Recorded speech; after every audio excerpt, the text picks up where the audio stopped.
ମୋ ସାଙ୍ଗମାନଙ୍କ ପାଇଁ ପଦେ। ଭାରି ଇଚ୍ଛା ହୁଏ ଫେରି ଯାଆନ୍ତି କି ସେଇ ସ୍କୁଲ ବେଳର ସାଙ୍ଗସାଥି ଗହଣକୁ। ତୁମମାନଙ୍କର କ'ଣ ଇଚ୍ଛା ହୁଏନି? ନିଷ୍କପଟ ଓ ଅଭିମାନ ଭରା କଥା। ଯା, ମୁଁ ଆଉ ତୋ ସାଙ୍ଗ ହେବିନି। ତୁ ମୋର ବହି ଚିରିଦେଲୁ। ଘରକୁ ଗଲେ ବୋଉ ମାରିବ। କେତେ ସଙ୍ଗାତ ମକର ବଉଳ ଡାକ। ପୁଣି ଟିକେ ଟିକେ କଥାରେ କଟି। ବରକୋଳି, ଚଣାଛୁଇଁ, ବିରିଛୁଇଁ ଚୋରି କରି ଖାଇବାର ମଜା। ଆଜି ହସ୍ତାକ୍ଷର ଲେଖିଛୁ? ନହେଲେ ସାର୍ଙ୍କ ଠାରୁ ମାଡ଼ ପଡ଼ିବ ଯେ। ସଫେଇ ପିରିୟଡ଼, ପ୍ରାର୍ଥନା ପିରିୟଡ଼, ଖାଇବା ଛୁଟି, ଖେଳ ଛୁଟି। ଶ୍ରେଣୀରୁ ଏକା ସାଙ୍ଗେ ହୋ ହୋ ହୋଇ ବାହାରିବାର ମଜା। ଆଉ ଖାଲି ପିରିୟଡ଼ରେ ବାଃ କି ମଜା! ଆଜି ଗଣିତ ସାର୍ ଆସିନାହାନ୍ତି। ରାଜା ମନ୍ତ୍ରୀ ଓ ଛକି ଶୂନ ଖେଳ। ରଫ୍ ଖାତା ତ ଚିରିକି ଫାଳ ଫାଳ କରିଦେଉଥିଲୁ। MBD ଓ ଟେଷ୍ଟ ପେପର ମାଗି ହୋମୱାର୍କ ଶେଷ କରିବାର ମଜା। ତୁ କାଲି ମୋ ଟେଷ୍ଟ ପେପର ଆଣିକି ଦେବୁ, ନହେଲେ ଦେଖିବୁ। ପୁଣି କେବେ? ତୁ ରଚନା ଲେଖିଦେଇଛୁ, ମୋତେ ଟିକେ ତୋ ଖାତା ଦେବୁ, ମୁଁ ଲେଖିକି କାଲି ଦେଇଦେବି।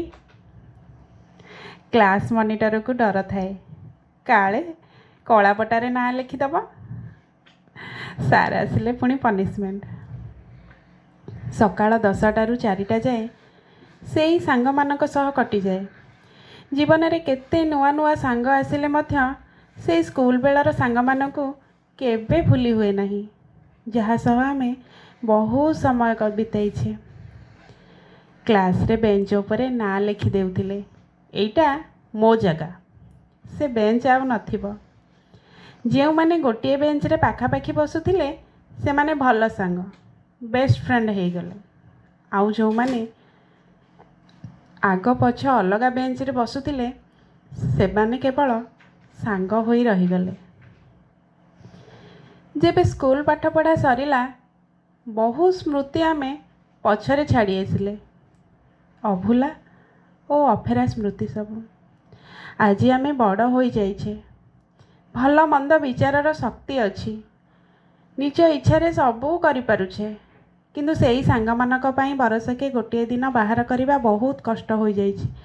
କେତେ ବାହାନା ସେଇ ସ୍କୁଲ ବେଳକୁ ଫେରିବାକୁ। କ'ଣ କାହାର ଇଚ୍ଛା ହୁଏନି? କ'ଣ ସେସବୁ ମନରୁ ଲିଭିଗଲାଣି?